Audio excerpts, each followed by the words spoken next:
Welcome back, guys. We have had two fantastic games. Man, I just can't get over that last game. Phantom. If there's one word to sum up that last game, it was Phantom. I mean, we were just talking about the fact that this week he's had 20 kills. 10 of them were from that last game. Not even just today so far. Yeah, I know. But just that one Erangel game. And let's not take away from what InsideGames and Tempest both did in that game. InsideGames getting a really nice juicy amount of points, 16. Tempest getting 13 points. YMCA finished in 4th, getting 8 points, keeping them in 5th. 3D Max, you gotta say deservedly, they've overtaken that top spot that where we seen PG18 kind of pretty close, 7 points behind, but Airstation Mike, they're kind of feeling the heat a little bit. This is sort of the most we've kind of seen the top 3 teams be separated out. Yeah. I mean, 20 points between 1st and 3rd. Yeah. That's not what we've been seeing. We've been seeing like 1 point between each of the top 3 teams. Yeah. Has been fairly close, but then Tempest, they're very close to that 12th place spot. Credit the last crew; they've had a couple of solid results. They've been engaging, they've been active, and they've been kind of getting a couple of solid points. Nothing that is super to shout home about, but it's enough to hold on to that 12th place for now. But I gotta give credit to Tempest; they're making a really strong run to get to get into the top 12, at least by the end of this day alone. But off we go into the land of Miramar, the desert dunes, where the land is big, lots of high points. Of course, we're going to see a lot of action as we go through this game. I was talking to someone yesterday who was saying they've only ever played one game of PUBG, and I was like, oh yeah, which map was it? They're like, it was the desert one. And I was like, it was Miramar. It was Miramar.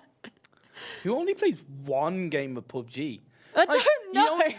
Like you either play PUBG or you don't play PUBG. Yeah. If that makes sense. Like the second you play one game of PUBG, you play 500 games of PUBG. Like the first game of PUBG I played, I was trying to get in like a little hut. I got sniped through the back of my head, and I was like, oh.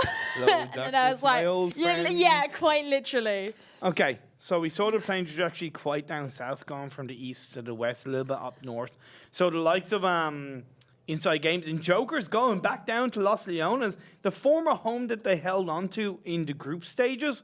They're going to go back. We see Unity down to south of them, ELGIG also down to the kind of west side, and last crew heading on to Porto Paradiso.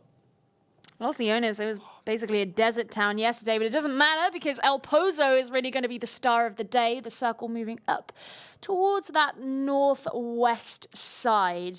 Now, if anybody that's in chat is not too aware, that kind of guitar shape on the west side, that land, that's not accessible. You cannot in any way enter that, so it's pretty much like water. So there is there's about, I don't know, about 10% of 10 to 20% of the circle is outside of that landmass that the teams can hold on to. Well, Tornado Energy and BetterLuckNxTime are going to be the teams that are kind of sat in that sort of center area. 3D Max not too far away either, so they're going to be doing some looting before everybody else comes to catch up with them, and it's going to be somewhat of a mission for these southeastern teams. It is. We did have one El Pozo city finish in the group stage, which Tempest won, and it was crazy. It was manic, and I absolutely loved it, so I hope we get it again. That would be fun. What's good for the teams that landed to the north side of the southeast, the likes of Airstation Mike, PG18, even Team Moops, and of course even Quick Math that are inside circle, they do have a bit of an easier rotation heading up to the north and maybe going in through Le Cabriere or even kind of going all the way to the northwest and kind of hold a high ground there. That could be an option. Of course, they'll have the plans in motion. They'll be looking to rotate soon enough in the next minute or two. Well, the thing that something like Airstation might need to consider is that, you know, judging by what we saw of them on the last map, Erangel, they didn't want to get too involved in the fights too early. They wanted to play their lives a little bit.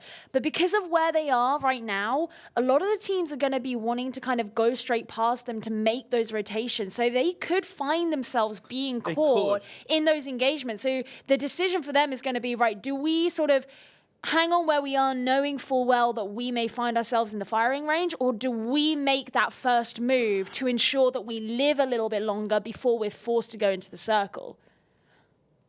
It's a good question, but at least looking at it from a calculated decision of what we've seen from Airstation Mike, they never go anywhere near the blue zone in the first couple of phases. They're a team that normally does rotate quite early, so I don't expect them to do that, but of course, we'll find out. Now, Northern Lights, they're coming into the circle from the just around the south east direction, heading across that road. You have Milky Way down a little bit south from them. Jokers are down kind of easterly behind Milky Way. And then when you look at the teams that are making their way into the circle, from the north side, you have BetterLuckNxTime are in there. Quick Math are going in from the easterly direction past San Martin and 3D Max. They are pushing on into the center of the circle. I really like what Jokers are doing right now. They actually stopped off at the side of the road to get on one of those sort of mountain high grounds so that they can see the teams that are going to come past them on the road and maybe ambush them in those situations. And I suspect that's something that we'll probably be seeing from some other teams. In fact, right now we're seeing Northern Lights open fire here onto Tempest, who are starting to make their way down the road. So this is going to be the first fight that we're starting to see here. Tempest, who had a great game, previous game getting 13 points in total, going to find themselves under pressure. Spiro with that M16 connects onto Hjort and confirms that kill. That's going to be a point in the favour of Northern Lights. They're fighting over that top 12 position. And now an overturned car going against Jokers with Anuktuk taking advantage. Taking down 2 members already.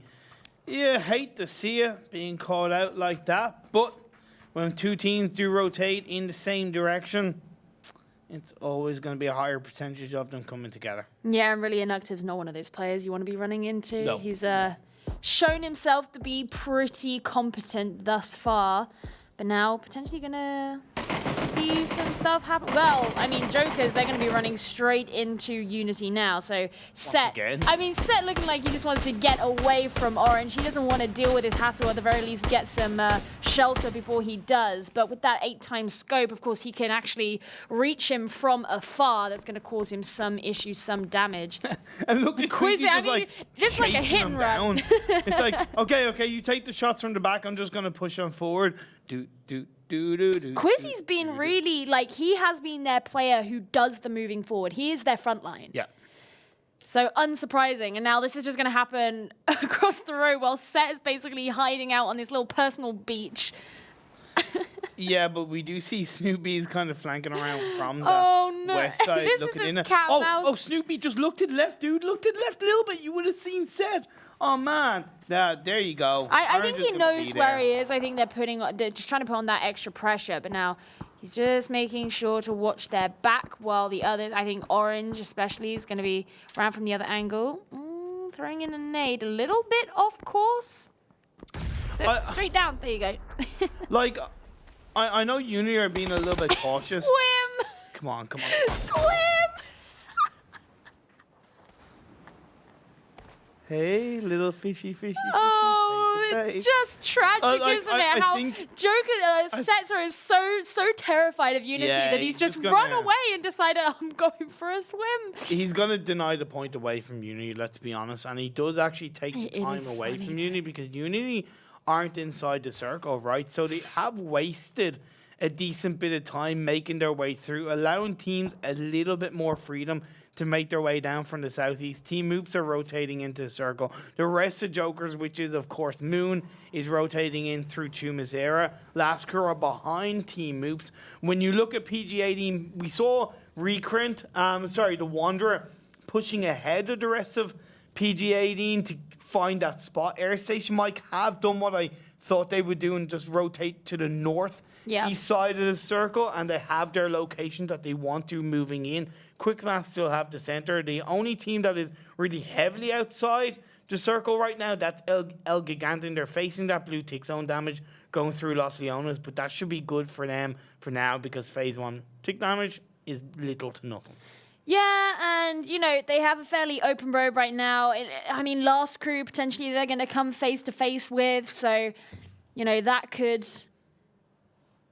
be something they have to deal with. But we just don't know quite yet. But, yeah, you were right about Airstation Mike making that rotation. They actually didn't, come across quite as much of a threat as I thought that there would potentially be. There was that potential there. Yeah. Now, how is this phase 2 going to go? Is it going to go up to the north? Is it going to shift down south? It should go a bit more to the east. That's one thing for sure. It could stay quite to the west. It could go more to the west. No, it actually kind of centers up quite effectively. El Pozo is in there. One area that the teams will go absolutely nowhere near and is a dead cert to be a dead zone. It is the fields to the southeast of El Pozo. No team will go near it.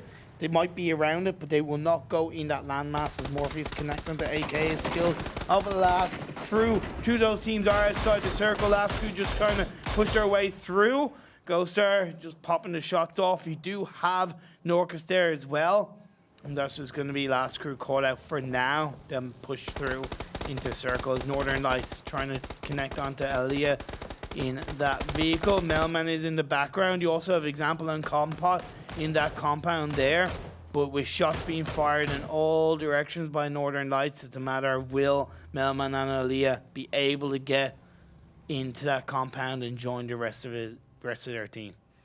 Well, now we're looking at Team Moops, and they got a couple of teams to their right, to their left, but they don't seem too threatened right now. Just a lot of teams trying to make these commutes. Of teams in the center of the circle. I know. It's a cluster. I haven't mentioned this yet, but of course you can go onto the dedicated map stream yourself. If you type !map into team chat, a link will come through. As you see, BetterLuckNxTime just trying to connect onto 3D Max. Kizik gets taken down. Noki knocks him down, confirms that kill. That's going to put BetterLuckNxTime down to 3 players pushing in on that compound. Faultlessly and Fate are joined together. Artix is providing a little bit of cover. Prone down from Noki. Catches Faultlessly out, but not before Faultlessly returns fire, connects onto Noki. Noki confirmed now as 3D Max are put down to 3 players. Solar is in the background. Faultlessly and the rest of the BetterLuckNxTime team looking to get the better of 3D Max. Looking like Fake's going to be getting shot onto Ensalenso. Looking good for Airstation Mike, given that they've had a little bit of a tough time recently. But right now, BetterLuckNxTime and 3D Max so close together. Yeah. Furex is still just trying to heal himself in between these 2 boxes here. You can see Artix is actually going to try and get those shots on him. He did throw in the nade, but instead, coming straight up to him, shoot him from right next to him. Believe it or not, InsideGames actually got the initial knockdown from Monte Nuevo onto 3D Max, and BetterLuckNxTime took that kill away. So BetterLuckNxTime will be giving a virtual handshake to InsideGames for that little bit of help.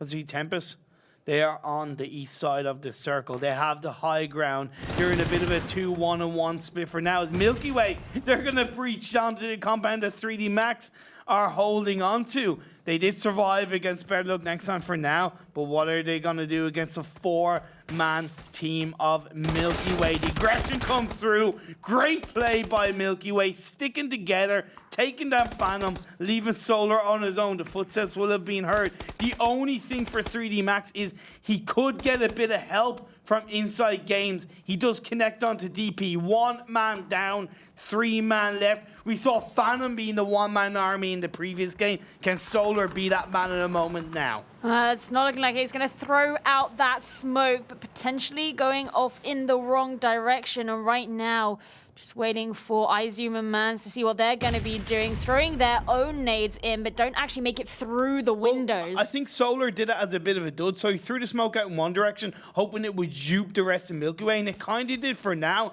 and Solar went in the opposite direction. I thought he might go out the window at that point, but he didn't. He's staying in the house. He's hoping to push on through and catch the rest of Milky Way out. It's going to be tough. We do see Jokers connecting onto ELGIGANTEN. You see it in the picture-in-picture. They are fighting for the edge of the circle down the southwest. The Solar connects onto iZoom, gets another kill. Milky Way, you look so good initially, and you're paying the price. Man, stick together. Solar get eliminated by ELGIGANTEN. You hate to see it. They go down in 16th place in the third game of the day. Yeah, not that great for YMCA right now as Turbo Banani also goes down. Sakura's going to be following along. Solar finally being put into the ground as well as 3D Max are eliminated. And I honestly just think it was a bit cocky from Phantom, the play he made while Milky Way were a team of 4. But nonetheless, they are dead now and Jazza's going to be the last one to be feeling the heat. Solar still did a great effort. He got 2 extra kill points for his team, connecting onto 2 members in Milky Way, but Milky Way will survive in this game. PG-18, they're going up against Quick Math. It's on the outside of the circle up in the northeast side. PG-18, they're pushing on through. D's got knocked down. He will most likely go down to the blue zone as Quick Math are just going to be a little bit behind PG-18 simply because PG-18 have the vehicles to push on through, but they're going right into the path of Tempest. They're going to be watching out. I mean, they're one of these teams. Wookie Bookie, he's kind of their star player shooting there onto Ubika. But they always have someone watching their flank. Here we go. I'm surprised that shot didn't connect onto the head of that PG-18 member.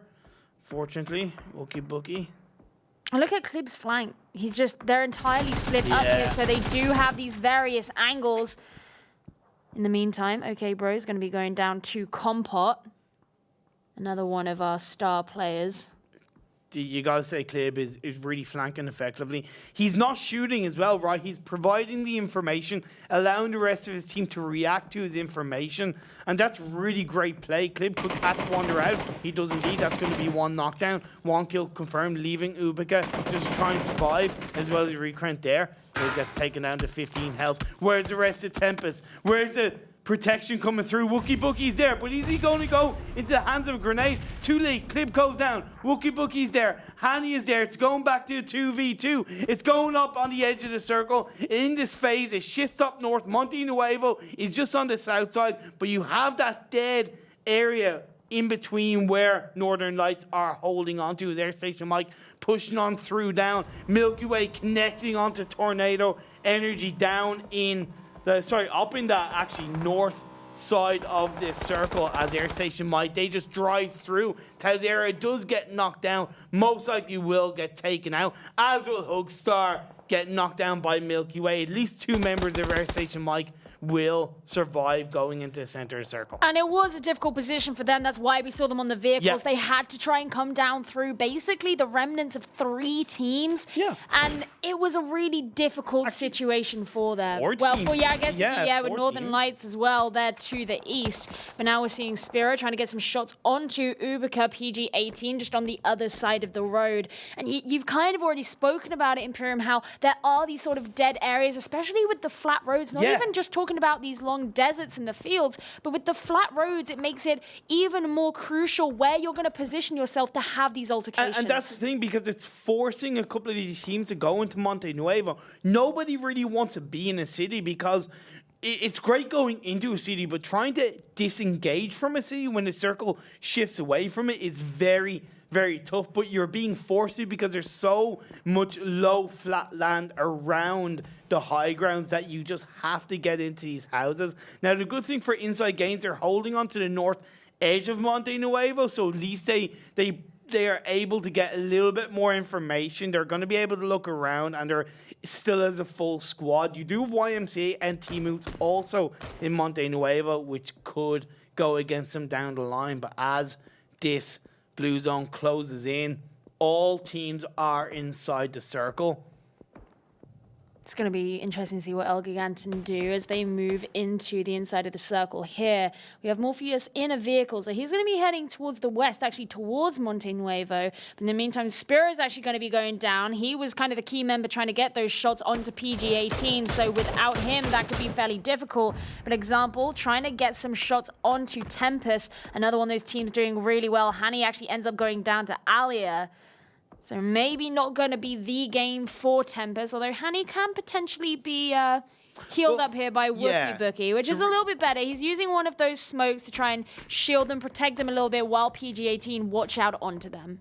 And the good thing for Northern Lights, even though the knockdown came through by Tornado Rangers, because they're in the center of the circle and they're a 4-man team, the revive will come through, so they won't face too much pressure. But now Wookie, the revive came through on Hani. Wookie just trying to push Quick Math away as they do hold a higher ground. Or so, no, not a higher ground, but a more inside the circle position. Diggory's flanking around, going behind a rock, proning down.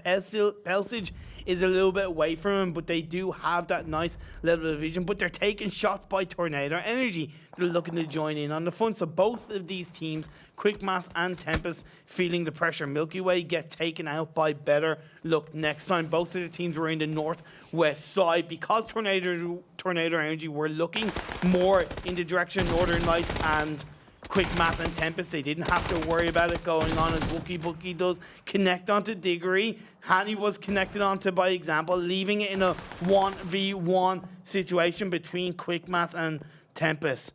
Pelsage proning down to about 35 health. It's really tough for both Tempest and Quick Math. Gotta give them a lot of respect. The circle in phase 5, it did go a little bit centralized. What's really important for Northern Lights is they still hold on to that compound. Well, and now look at this interaction happening here. We're gonna have Snoopy going down to Fake, but these teams so close. And Unity being able to get that great nade there, bringing Airstation Mike out, falling 13th out of 16 of these teams. And that's a great situation for Unity to be in as they move on forward. Of course, they're still in that circle, so they don't have to worry about fighting through. But now we see YMCA, they're actually moving up towards that team a little bit, or maybe changing their direction. But the point is, all those teams around, they're going to have potentially heard some of those explosions going off. Now, the vehicles that Tempest still had were well protected, so they were not blown out. It meant that they were able to go into the circle, other than Hani, who got caught out by Melman, unfortunately. But Wookie is inside the circle, staying prone down. He does have a little bit of protection with both the vehicles and the dips of that little bit of terrain on his side. We have PG-18 there and kind of by the side of the road. They have a nice protection around them. Last crew on the east side of the circle. YMCA, still in Monte Nuevo, as their team moves. Sampula and Kajudi, the two last members of YMCA, going to protect the edge of this circle against Team Moose. The shots come through. 60 damage onto Reddy Beardo, onto his face, putting Team Moots under a little bit more pressure. They're going to have to be concerned about where they peak here, actually moving up to the high ground of the building, potentially going to look down, but in the meantime, Jackie's going to be going down. Last crew having a hard time, but Mug's going to be turning things around onto PG-18. Recruit manages to put Rip down onto his knees, but it doesn't matter. Last crew is eliminated, 11th out of 16, and now Team Moops and YMCA playing in this same battleground, and it's going to be Team Moops who are putting YMCA into the ground. This is a great situation for Team Moops, but not so much for Team Tempest, who are now falling at 9th. Yeah, we're down to 8 teams, 26 players left standing. Great push coming out by Team Moops. They stay as a 4-man team, holding on to the southwest side of Monte Nuevo. How's this next phase going to shift up? Tornado Energy looking strong on Miramar. They've always looked pretty strong on Miramar when they get a good game in their hands, but Orange connects onto KnorkiS to get that knockdown. ELGIGANTEN, the smokes are flying out to create that wall of protection, but so are the bullets in their direction as they dance around it inside the smoke. And now this next circle is going to be kind of lining up with some of those dead areas that we spoke about earlier. And, you know, Northern Lights, they're in a good position where they have this compound, but that's where we're potentially going to see kind of what we've seen in these previous games, where you have other teams like Unity who try to push up onto that compound to take it for themselves. Honestly, I just want to see Tornado Energy getting those vehicles and push on through and take down Northern Lights. Like, I feel like that's the only strategy to play on. They are shifting down to the south, to the northeast side and going around to the east. We do see Odstrelovac connecting onto K Dorn. So Unity and Unity Team Moves and InsideGames going at each other. Double Hawkey taking a lot of damage. Hawkey gets knocked down by Zampeek. Zampeek getting that kill onto Hawkey. InsideGames, they moved away from that Monte Nuevo direction, trying to get the better of Team Moose. There is unity in the background. Team Moose getting taken out. Better luck next time, confirming that final blow. It was always going to be tough, but now InsideGames, they can turn their attention on to the teams around them. As the action is kicking off, it's flying around as Tornado Energy made the play. They made that pull. It's not quite working out for now, but they're still going up in this game.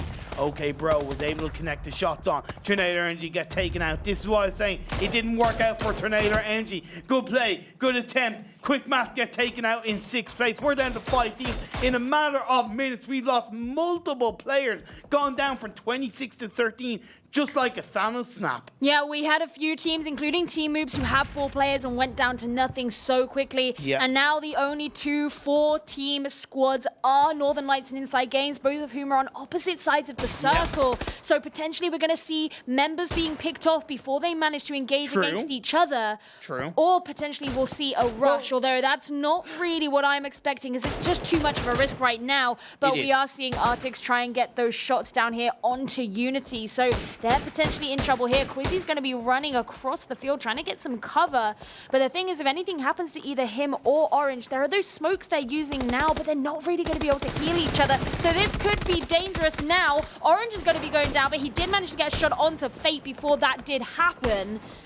Arctics Nate's going in the background, get that knockdown. Fate goes down. Arctics put down to 22 health. He does connect onto Unity. Unity actually get eliminated with the help of Northern Lights. That was great play coming out from them to take that kill away. Now they're going to look to get the better of Arctics as he dances around those bullets. Yes, he does. InsideGames getting more and more kills, putting this game down to 3 teams and the circle for phase 7 shifts up north, and Northern Lights, they've been praying to the PUBG gods. Oh my god, this circle was made for them. In fact, we're actually starting to see a little bit of a spread out deep, and Perfectus moving to the either side of this team just to try and see if there were any teams on either side, but instead they felt those shots coming from InsideGames now. I want to see InsideGames just full send it. Oh, me too. Just go full send here's it. what I want to see. I want to see them both run at each other and then Marcelek be the last player left.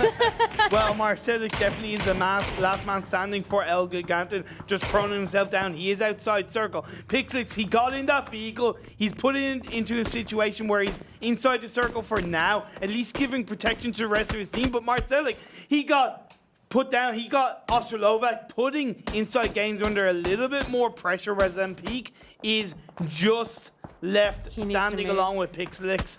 And now Marcelek, they get taken out. ELGIGANTEN are going to go down in 3rd place. Northern Lights and InsideGames are on two opposite ends of the spectrum. Northern Lights are full squad. InsideGames, they're down to 2. Pixlix and Zampeek, and both players are outside the circle. You gotta say, like, Northern Lights, they have a kind of free win as seniks gets connected onto, gets taken out. And Northern Lights, they're just going to find the bodies, find the kills, find the killer blows, and get this chicken dinner. They're on 7 kills already. Can they make it 9? Northern Lights, who came into today sitting at 14th in such a good position, then rushing forward. Deep followed by OK Bro, while Spiro's in the back. Deep looking to get these shots onto Pixelek. He's going to land them. Ooh. And now Pixelek going to be going down into the ground. Zampeek's going to need a little bit of help, a little bit of healing. He's down to a very, very low HP, but doesn't matter. Northern Lights get the chicken dinner and win the game. Yeah. It was just the 9 that kill point away from Northern Lights, right? And that does matter. And I've got to say, look, when you're in that moment, it was always really tough for InsideGames, and any point does matter. They were fighting on until kind of the very moment as a 3-man team. Odstrelovac got called out by Marcelek of ELGIGANTEN, but Northern Lights, could they have asked for, like, better it circles? worked in their favour. It was literally like, they're in the middle, and it's just like... Yeah, it was just like... We'll just sit here and relax, guys, and let the teams around us take each other out. Because especially, you know, how the sort of terrain is around that area of the map where there are these broad flat areas, when you're the one team who has that space where they don't really need to move because the circle is surrounding you and the other teams are the ones who have to, because as the blue starts moving in and as you said the tick damage, it gets up the further through the phases you are. We saw Zampeek actually take quite a bit of damage for that reason. They're forced to move forward. They can't hold on to those vestiges of cover that they had earlier on in the phases, and so that does put Northern Lights in an even better position. I still maintain that I would love to have seen one of these teams breach the compound that Northern Lights held Oh, it would have been great. It's not even just because we love the action and we love a compound breach, but sometimes we don't see it enough. It's definitely a high risk, high reward play. Yeah. But when it pays off, especially in that moment, I always feel like you are putting far more of the control in your hands rather than hoping you can rotate into a safe position. And in the earlier phases, rotating into a safe position, great, much more calculated rather than combat breaching. But when you get to phase 6, phase 7, and you know that there's nowhere else to really go, I would like to see one of these teams making that call out, but they didn't. Tornado Energy still had a good game, as did InsideGames. It was just so much easier for Northern Lights. Yeah, Tornado Energy, they ended up coming 7th, which, really isn't bad. They're one of the teams that have improved. But no, I think you're potentially right about the compound breach thing, because especially at this part of the map and on Miramar, it's very hard to be able to make a flank where that's really possible. And also then you have to try and figure out who of the squad is sitting in which buildings and things like that. But, this is another one of those games where we only had a 1-0 point team, and it was YMCA. Yeah, it was indeed. Airstation Mike still getting a couple of points on board. Northern Lights holding on to that top spot, getting 8 kills, 18 points in total. InsideGames getting 13. BetterLuckNxTime, 9 kills, 4 placement points. Nice to see that come through. Oh, yeah. ELGIGANTEN also getting 9 points. Unity getting 9 points. Very even between the top 5 teams. And then 6th place, Quick Math, only got 4 points. So now when we look at this player damage, we got off string at the top, Milky Way, not one of the teams that I would have necessarily assumed. I mean, they had some good fights because, you had a lot of teams start to pass through them. I remember Airstation Mike being one of them, where they were in a really good situation for that. And then when we look at kills, we've got Spiros sitting up there with Arctics, actually. They're drawing with 5 kills each. And, those were 2 of those top teams, so kind of what you would expect. And then when you look at the head-to-head between Northern Lights and InsideGames, I would like to see, a third team added to some of these games, because I think BetterLuckNxTime deserve to be added to that kind of head-to-head, so to speak. But it was still between InsideGames and Northern Lights, 1st and 2nd place team. Very similar statistics overall, both between the team statistics and the damage and the individual statistics between Spiro and Odstrelovac. Yeah, actually really close. I was going to try and do the math in my head then, and I was like, I'm not going to do it. It just means that the damage to kill ratio for Spyro was obviously was a bit more productive. It's 584 damage and 5 kills. Man, that game in Miramar, it was definitely tough with that opponent. You're right. It was a tough one, but it was a really interesting and entertaining one. And I'm very glad to have seen Northern Lights win, because they came 2nd in the first Erangel game. So they're having a really good day, and they really need it as well. They do indeed. But we're going to have one more game for you guys. It's going to be going over to the Jungle of Sandhog. But before that, we're going to have a quick break. Don't go away. See you in a couple of minutes.